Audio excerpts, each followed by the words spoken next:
Happy to All be right, on. let's go ahead and get rolling. So I think I know everybody on this call, whether they'll admit to knowing me or not. It's probably a separate story. Um, but I was given a heads up on DataXcel prior to going to Tug in Salt Lake City back in, I don't remember, it was May or June. Everything's a blur from before the summer. So I stopped by the booth and was checking out the product, and I don't think I let Mike even get like 5 minutes into his presentation. I was trying not to start crying, and it's like, I think I've seen everything I need to see. We need to do a webinar for customers, because obviously this is a huge missing piece in Sage 100, the dashboarding and relatively easy report creation. I'll make air quotes around the word easy. So anyway, I asked them to do a webinar for our customers, and that's why we're all here. And I'm going to mute myself, and Mike, go ahead and take it away. Hey, thank you so much, John. So thanks for having me on. I want to start off by simply asking a simple question here. And what we see in the industry primarily is that three things. Number one is that Sage has all the data you need, and I mean, all of it. Getting data out of it takes a person, a spreadsheet, and usually a week. And number three is by the time you read it, it's describing the past.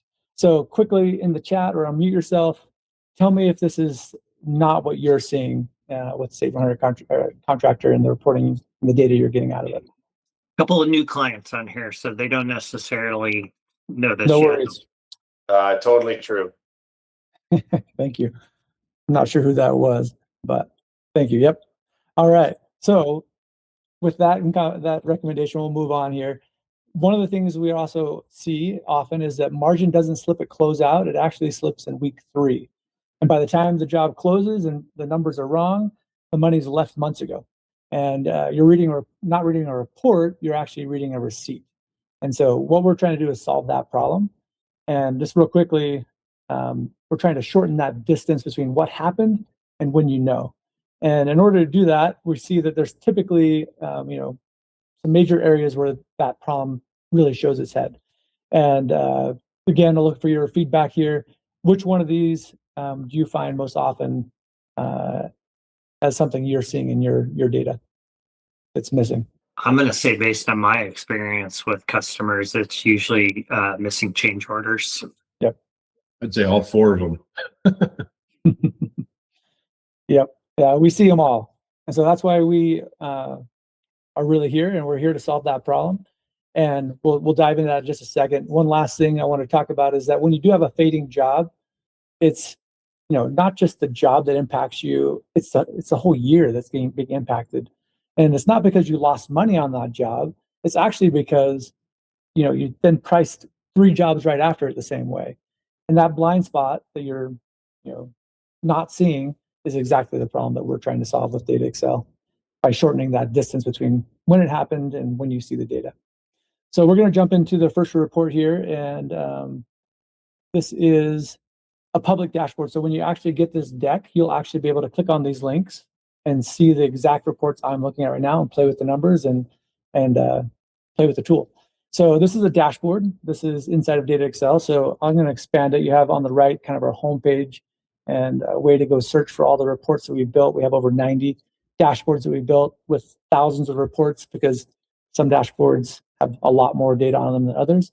Dashboards all have these dashboard filters here at the top to make it easy to sort and search data. We'll play with that in just a second.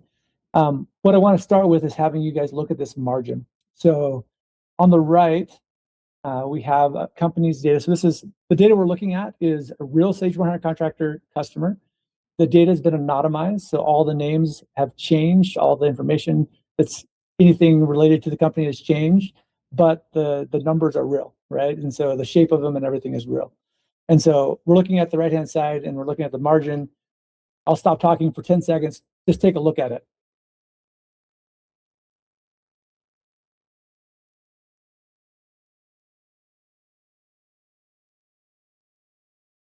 All right, so I'm going to pause here on this one.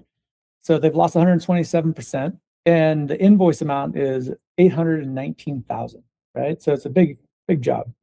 But labor cost is 1.7 million. And that's a lot of money, right? That is going into this job. And so to be able to react to this quickly is exactly what this tool is for. So let's turn this around real fast though before we dive into reacting to it. And let's look at the other side. So here are our positive jobs. And of these positive jobs we're looking at, right here at the top, we have a job that's $37,000 at total invoice, and you have 100% margin. So raise your hand if you are this company. Do you want 50 more jobs just like this one? So we got some hand raising going on. Unfortunately, you probably don't, right? And it's because you don't have any labor on this job. This job is not possible to have 100% margin on. It's not. But this is bad for more than one reason. So it hits you twice, right? It's not just the fact that there's no labor on the job.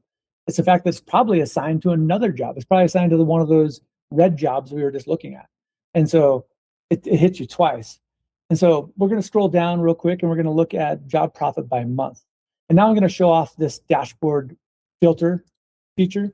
And I'm going to select one of these supervisors so we can just look at their jobs. So the nice thing about these filters is that it can filter everything you're looking at on a job or on a dashboard. So all the reports can be reacted to that. And so now we can see that for Ashley and her jobs, for the job profit by month, we have 37,000, and then we have 10,000, and then we can see right off the bat where this job went wrong, right? And we can see it's still continuing to go wrong here for particular some of her jobs as well. So this gives us the ability to react instantly to those jobs that are going wrong by having the visualizations you need, and the ability to slice and dice that data as you need. So you can do it by salesperson, or you can do it by job number, by contract amount, by job type, and get the data you want to instantly and have it yesterday's data, not data that was printed 3 weeks ago that you're looking at. Okay, back to the deck real quick. Oh, let's go back and look at one more dashboard. So next, what we looked at last was at the job level. So let's zoom out and now look at it at the company level.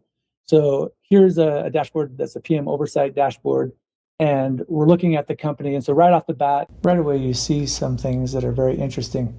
Cost for this company for the year, $7.6 million. Total profit, 2.5. Of that cost, labor is 3.9 million. That is about half of every dollar this company spends. So if their margin on labor shifts by just 3%, 3%, the kind nobody notices in the field, that's $117,000 in labor. That's going to go to direct costs, and that's going to impact your business and impact your profitability and everything else.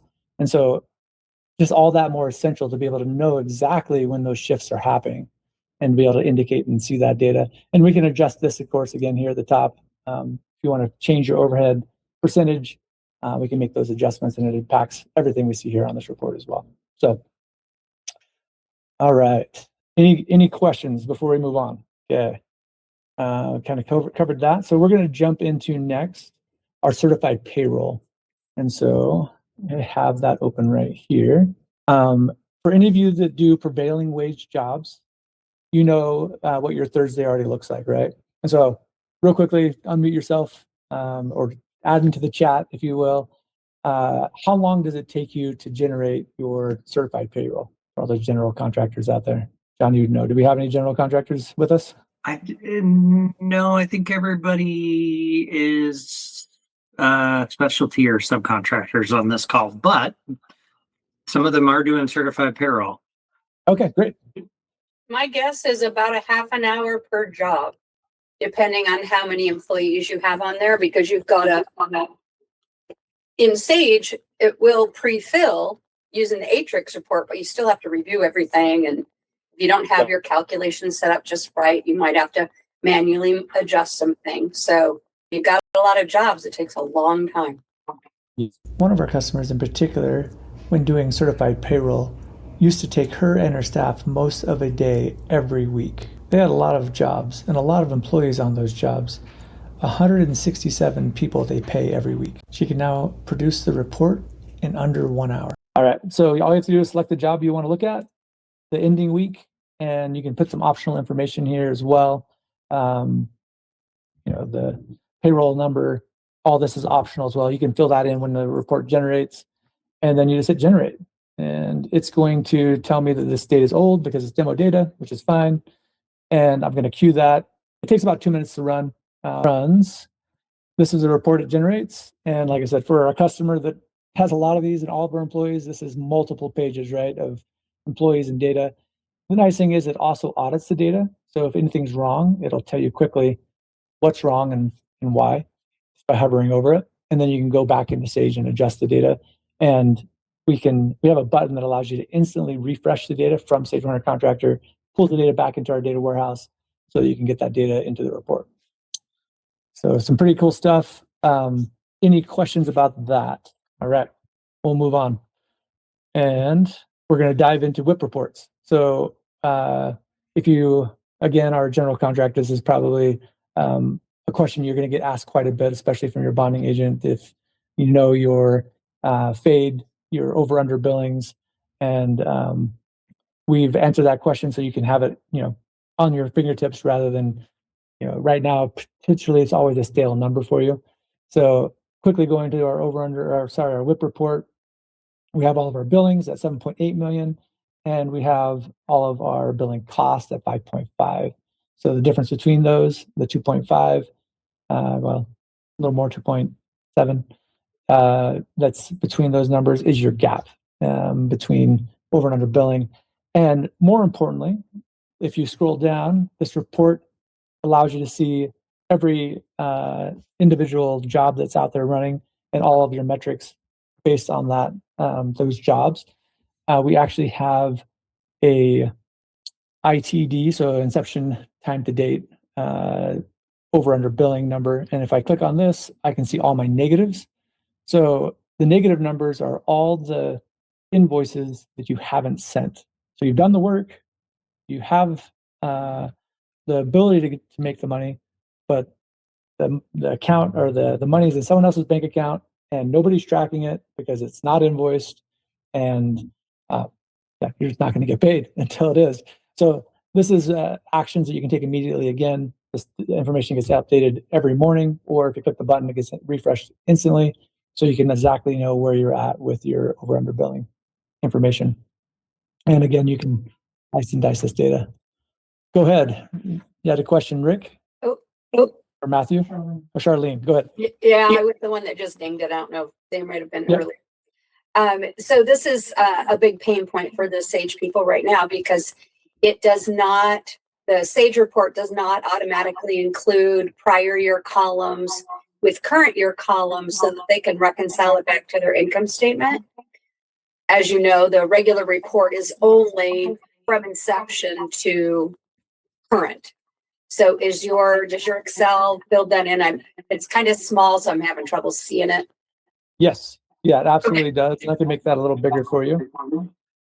Wrong screen. All right. So to answer your question, yes, it automatically does that for you. But more importantly, we even do a snapshot. So daily, we take a snapshot of all your data, which allows us to do variances on the data that's being reported on. So we can do a variance on anything, but typically, like we really like, as customers really like to get the data that's about billing and about contracts. But one of the things that isn't audited in Sage 100 Contractor is your contract amount.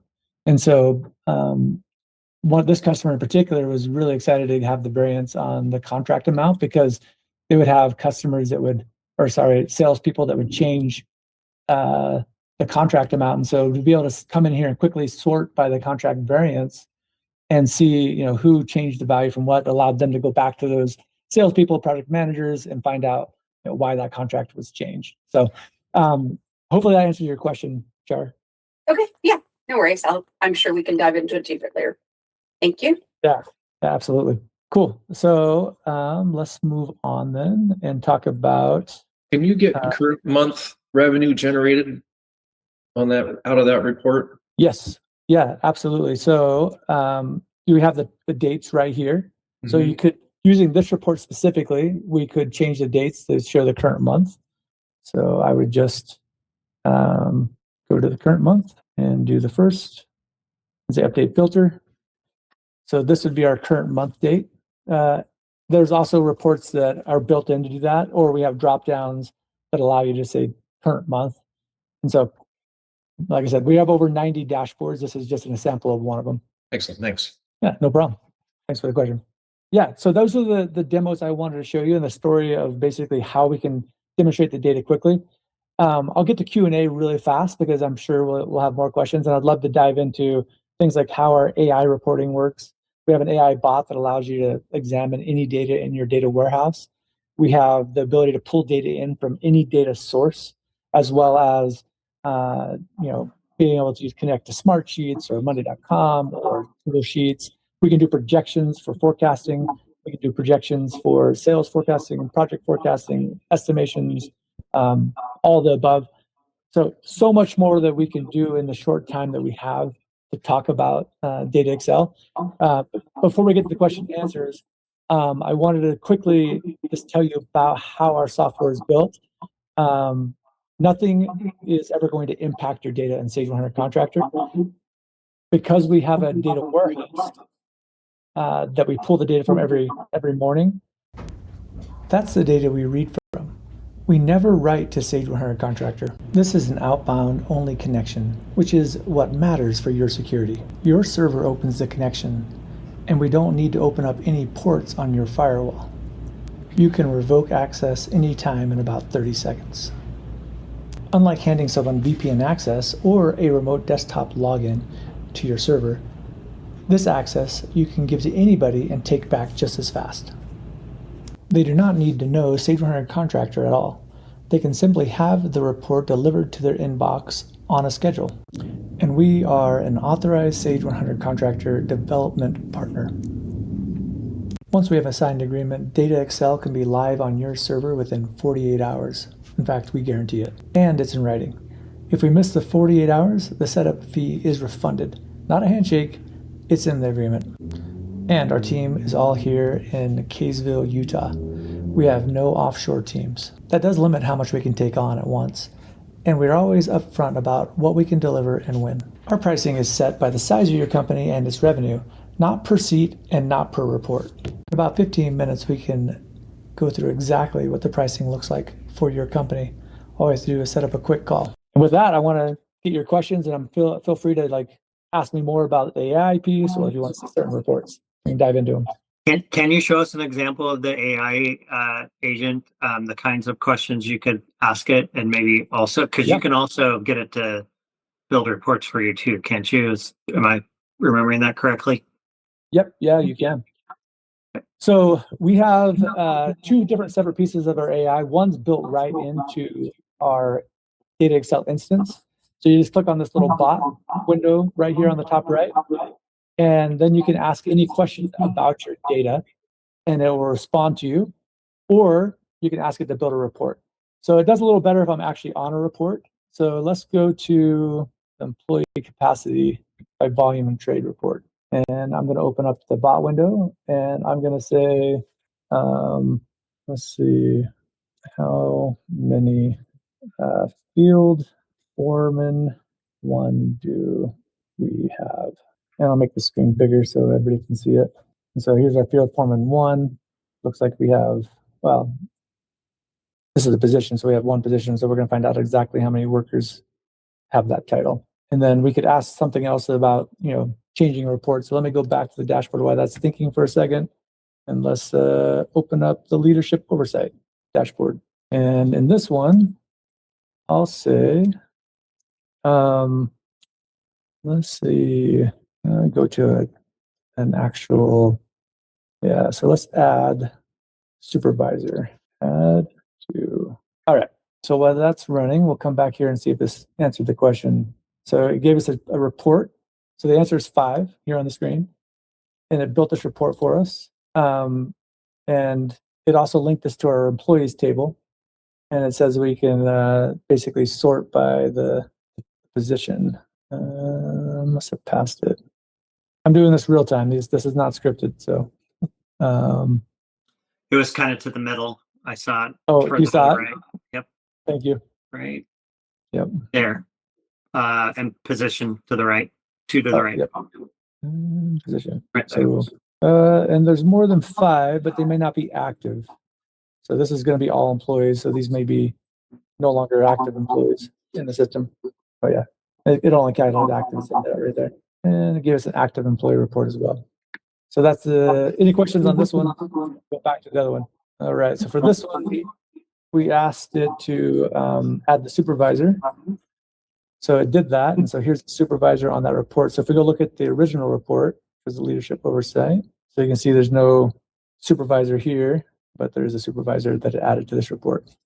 And then if you wanted to save that, you just click the save button, and you could choose to overwrite the existing report or to create a new report. Looks like we got a new guest. One thing that's I find kind of interesting about this for anybody who's a newer client, this would not necessarily be meaningful to you, but for longtime clients, the one thing I like here is you have multiple tabs and multiple report inquiries going on at the same time. I think that's pretty handy to be able to ask it a question, let it go about its business, compiling the data for you, and move on to something else. That was one of the things I really liked when I was looking at this. Yeah, that's a great point, John. And this is using Claude under the hood. And so like the difference between like copying and pasting your data into just Claude and doing it yourself is number one, the security aspects of it. We're using an enterprise version to connect to Claude, so all your data is gated. But number two, we've built a bunch of models to be able to respond to your data, and it understands how Sage Runner Contractor works. So the answers you're going to get are going to be way better than you get if you're just querying Claude directly without all the context and answers. And as you can see, it's actually building reports. It's not just giving you a random number. It's actually factually basing the number on real data, which if you've played with AI at all, you know that the biggest problem with AI is hallucinations and bad data. And so you just can't afford that with financial data information that you're looking at. It has to be accurate, it has to be right. And so that's what one of the big advantages of using Claude built into our system. What else would you guys like to see? Well, if everybody's going to be shy, can you show us some additional dashboards? Yeah, I was thinking like a revenue produced per hour worked. Okay. I don't have that exact one, but I have, trying to think what I do have. Are you calculating that manually, Matt, now? Or Yeah. are you? Okay.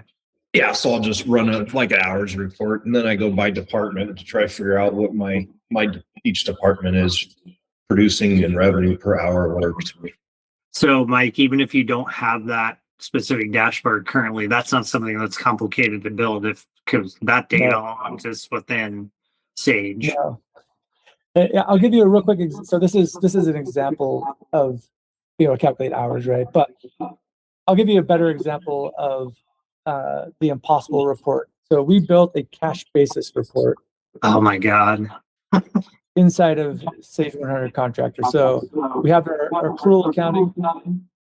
You have your cash basis that you can look at, which is great to be able to, if you're coming from a QuickBooks world and you're used to it, or you're still using cash basis as your taxation, or if you just want to be able to depreciate something before the end of the tax year or buy something to depreciate. And then we have our cash versus accrual, so you can see them side by side as well. So this was probably the most difficult report. Not probably. This was the most difficult report we've built, and we've had requests for all different kinds of reports, and we've never said no, we can't build that for any report that's been asked for so far. So here's the gauntlet thrown to everybody on this call. Give us a report we cannot build. Send me a spreadsheet of exactly what you're looking for, and I will put a sample together on our demo data database, or get connected to your database and build it out for you too. So. Okay. All right, Rick, you got a question? Yeah, we were just talking, but I think you kind of answered it too here. We have a regular cash flow report that we look at weekly. If again, if we were to give you the template, could you make it for us? And it would help our accounting team to save time in generating a report every week. Yeah, that's how we got started in this business. We fell into it by accident, honestly. We had a few contractors reach out to us and asked if they could help. We could help them build reports. one of the first ones we built was the profitability report and a commissions report. And each of those were taking the customers roughly 20 hours a month to build. And so we built them, and then we had another customer come and another customer come, and we're like, oh, maybe we should build a product, right? And so that was about 2 years ago that we started doing that. And since then, we just keep on building more and more reports, and the product gets better and better. And that's one of the best things about this product is that it's a community, not a single product built for you. We build reports across industries and across platforms, and the best of them gets shared out to everybody and disseminated to all of our customers. So when you ask us for a report, then it's now available for all of our other customers as well, if you give us permission to use it. Go ahead, Cindy. So right now, can you hear me okay? Yes. Okay. Right now I currently have Liberty reports, and I'm wondering if this could replace it. Absolutely. Yeah, we have, yeah, 100%. It looks a little bit more powerful, actually. Yeah, the biggest difference between us and Liberty reports is honestly the fact that, you know, if you're a controller and you're sitting in a room and there are two reports at a table and someone says, hey, my revenue is, you know, 200 million and mine is 201 million. Well, why is it different? We both use Liberty reports. We both, you know, use the format to get to the same number. How is it different? Well, in Liberty reports, if I build a report and you build a report and we use different formulas to get the same number, as a controller, ultimately it falls back on you to determine which one's right, which, you know, I'm sure some of you have had that experience already. Whereas in our system, there's only one source of truth. And when you build it, you can share it with anybody. So real quickly, if we go to one of these other reports, let's go to the balance sheet. So I haven't looked at that one yet. I can come in here and I can set a subscription and I can have it emailed to any user in the system. And again, this is up to you to decide who gets what data, and our data is completely permissionable. So you can lock people down to a single report. You can lock people down to a single number like that they're going to get. A lot of people have us divided out by department. So they'll want an income statement and a balance sheet and project reports by department. And they're allowed to see their department, but they're not allowed to see any other department. And that's super easy for us to do based on the granular ability for us to lock down permissioning to any system. And then this email, when it's set up, you can even set it up to be a PDF. You can set it up to have attachments of Excel. And I can pick exactly which type of format I want and which tables get sent. And when I get this in the email, it'll look exactly like it looks on my screen. It won't look any different. I can click on it and it'll take me straight to the report. Okay, do you have... I was going to say the other challenge with Liberty is even if you can get your reports built in there, which I gave up on that a long time ago, actually letting other people interact with them is not an easy task. No, it's not. And well, yeah, like you said, building them is another challenge. But do you have any idea of the cost comparison? Yeah, cost comparison, we're probably cheaper when it comes to, or not probably, we're definitely cheaper when it comes to building reports. We can build reports way faster and way cheaper. Our monthly cost is going to be a little higher, but when it comes to maintaining and making sure reports work correctly, you know, ultimately it's not about how good the report looks, which I think our reports look great, but it's about how accurate the data is and how timely the data is, which is the more important thing. And that's why the subscriptions are so important. You can get that into the project manager's hands, to the estimator's hands, into the department lead hands. The faster they can see the missing data, the missing change orders, the job fades, all the issues we're talking about. And so your company is going to save way more than they're going to pay for our software. And yeah, you'll be happily surprised how inexpensive our software is monthly. And you know, typically in a big group, I try not to share the details there just because it's easier to have those one-on-one conversations, but very affordable. Okay, I just needed a generalized answer. Thank you. Also, Cindy, you weren't on for this part earlier, but this is not based on your users. That's the other challenge with Liberty reports is if you're trying to distribute those reports to users, they don't need licenses here. It's a different model. Okay, yeah, you can only send read-onlys. Yeah, and we actually give you full access. So this isn't a shared instance of our software. This is a dedicated instance to you. You have complete control of the admin page. You get control of who gets invited, what permissions they have. We built in a bunch of pre-formatted like type roles that we think you can use. But again, we get most of our customers actually want to customize them down even further to have very, very granular access. Okay. Like within that balance sheet report, how much drill down capabilities is there? Yeah, that's a great question. And it's unlimited is the answer. So let me show you an over under billing, and we'll kind of demonstrate that for you. So over under billing, whip, like you can call it whatever you want, right? Bonding. Everybody has a different flavor, the same report they want to see in a different format. And so we built a lot of them, and this is just another example. If we come in here, you can see that these blue numbers are drillable. Any number, any one of these columns could be made drillable. And so the way you do that is you just come here and click edit, and you click this little click behavior button, and then you're going to click the row or the column that you want to make clickable, and then you can set it to go to a custom dashboard, a save question, or a URL, meaning I can even connect you to paperless. So if you have paperless and you want to see the actual receipt connected to an invoice, I can set it up so all that works automatically just with the click of a button. And so it can be set up to do any type of customized drilling that you'd like. And I'll just demonstrate it real fast. With this one, it's going to take us to our job cost tracking. It's going to preset our job cost tracking job number as a filter in the database or the dashboard filter. And then so what we're looking at here is all the job costs just for job 101. And every report on this page is now locked to that 101 job. And if I clear that, then I'll get data for all jobs that are going to come back. So now I'm looking at all 5,000 jobs that are in the system. And again, like this is another example of a drill down. So I've drilled into this report. So now let's say I want to go drill into the job cost tracking, and I click on the name of the company, and now it's going to take me to all the cash positions, which didn't make sense. I actually set this up for a customer yesterday, just demonstrating you can keep drilling down farther and farther. And but that first drill wasn't a very good actual drill that we set up. So that answer your question? Yeah. Do you have like a report already set up for like lag between last labor worked on a project and billing? Last labor worked on a project and billing. Yeah, we do have a lean report as well, but this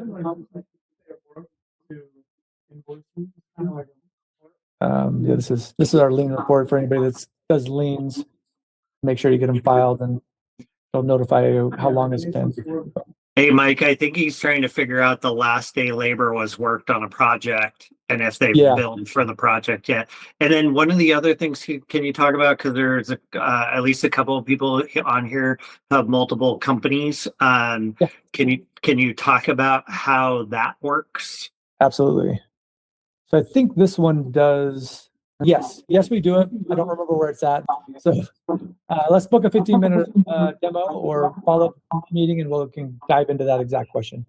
Regarding multiple companies, yes, that's the second customer we had was a multi-company customer, and they wanted to have a roll-up report. And so their balance sheet that we built has another dashboard filter that's right here that says company name. And so if you don't have it set, it'll show you all the companies, and for theirs, there's a line for each company for each one of these: total assets, total liabilities, and total equity. And if you hover over these, you give you the value, and you click on them, and it'll actually load your balance sheet to that date. And for his, if he selects the company that he wants to see, he can just view that company's data, or he can view all of them together at once. The big reason he wanted us though was actually the balance sheet was nice, but he had vendors across all of his companies, and he's over $100 million company. And so he had no way to beat vendors up on price because he didn't know how much he was paying them across the 7 companies he owned. And by us rolling the data together, he was able to see the exact dollar amount that he paid each vendor, and then go back to them and be able to beat them up on price and say, hey, I pay you X million a year in products that I purchase from you. I want a discount, or your prices have raised by 3%. I want those to be brought back down. So that was a big win for him. But we do have about 5 other customers now that do multi-company as well. So easy to do. I know we're officially 1 minute over, but I'm happy to take more time if anybody wants to stay around and ask more questions. I just want to thank everybody for taking the time to come today. I think this is a pretty interesting tool that addresses, I mean, I feel like every ERP has reporting challenges because, you know, accounting is accounting, and there's a lot of data and information in Sage 100. And it's not that we can't build reports to get that data out, but at the end of the day, believe it or not, I don't want to be building custom reports for everybody. I think it's much better if, you know, you have a system where you can ask the questions and get the data that you need. And more importantly, there's other people in your organization who need information who maybe you don't even want to let into Sage 100. And this seems like a good mechanism for doing that. And they don't have to be in the office, and they don't have to log into, you know, your cloud server or your on-premise server. I just think there's some definite value here. Thank you so much, John, for allowing me to spend some time with your customers, and thank you all for being here. I appreciate your questions, and I hopefully look forward to meeting with you again and talking about our product. All right. Thanks, Mike. Thank you. Thanks, everybody. Bye. Thank you. Thank you.